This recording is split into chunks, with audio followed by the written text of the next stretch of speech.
మన పెద్దలు, ముఖ్య అతిథులు, శాసన మండలి సభ్యులు, శాసన మండలిని గడగడలాడిస్తున్న ప్రతిపక్ష నేత, రీజనల్ కోఆర్డినేటర్ బొత్స సత్యనారాయణ గారికి, ఈ కార్యక్రమాన్ని ఇంత ఘనంగా ఏర్పాటు చేసిన మన జిల్లా ప్రెసిడెంట్ గౌరవ నాగేశ్వరరావు గారికి, మన మధ్యకు వచ్చేసి మనం ఆస్వాదించడానికి వచ్చిన మాజీ మంత్రివర్యులు కారుమూరి నాగేశ్వరరావు గారికి, అలాగే ఏలూరు పార్లమెంటు సభ్యుడిగా పోటీ చేసిన కారుమూరి సునీల్ కుమార్ గారికి, మన మధ్యకు సుదూర తీరాల నుంచి మనల్ని ఆశీర్వదించడానికి వచ్చేసిన ఎక్స్ఎంపీ శ్రీధర్బాబు గారికి, అలాగే మన మధ్య ఉన్న మాజీ శాసనసభ్యులు బాలరాజు గారికి, వాసుబాబు గారికి, ప్రతాప్ అప్పారావు గారికి, అలాగే ఏలూరు జిల్లా ఏలూరు శాసన సభ్యులు ఇన్ఛార్జిగా ఉన్న జేపీ గారికి, ఇక్కడికి విచ్చేసిన అధిరథ మహారథులైన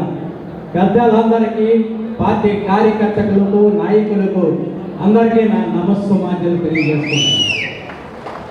ఈరోజు మంచి శుభదినం. ఎందుకంటే మన నాయకుల పిలుపు మేరకు మీరు వేసిన ఈ మొదటి అడుగు కూటమి ప్రభుత్వం గుండెల్లో పిడుగు కావాలి. ఎందుకంటే ఇది మన మొదటి అడుగు, ఈ జిల్లాలో మొదటి ప్రారంభం. ఇది కూటమి ప్రభుత్వానికి ఒక హెచ్చరిక కావాలి.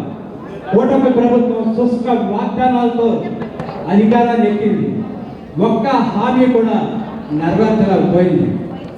అందుకు గాను ఈ కూటమి ప్రభుత్వం వైఫల్యాలు తలుచుకొని ప్రతి ఒక్క ప్రజలు, ప్రతి ఒక్కరూ జగన్మోహన్ రెడ్డి గారిని తలుచుకుని అయ్యా జగన్మోహన్ రెడ్డి గారు, మీరు ఈరోజు మా సీఎంగా ఉంటే మాకు ఇన్ని అవస్థలు ఉండేవి కదా అని ప్రతి ఒక్కరూ తలుచుకొని, క్షణం లేదు తలుచుకొని రోజు లేదు. త్వరలోనే మంచి రోజులు వస్తాయి.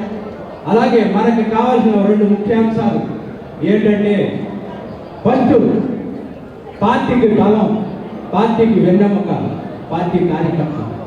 దానికి జగన్మోహన్ రెడ్డి గారు మీకు అండగా నేనుంటాను, ప్రతి ఒక్క కార్యకర్త నడుము బిగించి పనిచేయమని ఆయన ధైర్యం చెప్పారు.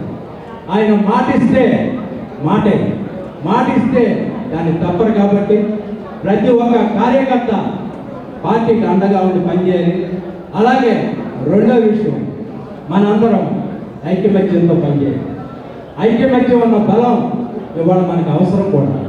ఎందుకంటే గడ్డి బాగా ఏనుగుని బంధించినట్టు మన కార్యకర్తలు మనం అందరం ఐక్యమత్యంతో ఉంటేనే కూటమి ప్రభుత్వాన్ని ధీటుగా ఎదుర్కొని కూటమి ప్రభుత్వాన్ని అతి త్వరలోనే గద్దె తెచ్చి మన నాయకుడిని, మన వాళ్ళందరినీ గద్దెరెక్కించాలని మనం చేసుకుంటూ మరొకసారి మీ అందరికీ పేరు పేరున కృతజ్ఞతలు తెలియజేసుకుంటూ, చింతలపూడి నియోజకవర్గం నుంచి వచ్చిన అందరికీ పేరు పేరున ధన్యవాదాలు తెలియజేసుకుంటూ, చింతలపూడి నుంచి మీ అందరికీ మరొకసారి ధన్యవాదాలు తెలియజేసుకుంటూ, కృతజ్ఞతలు తెలియజేసుకుంటాం. Thank you.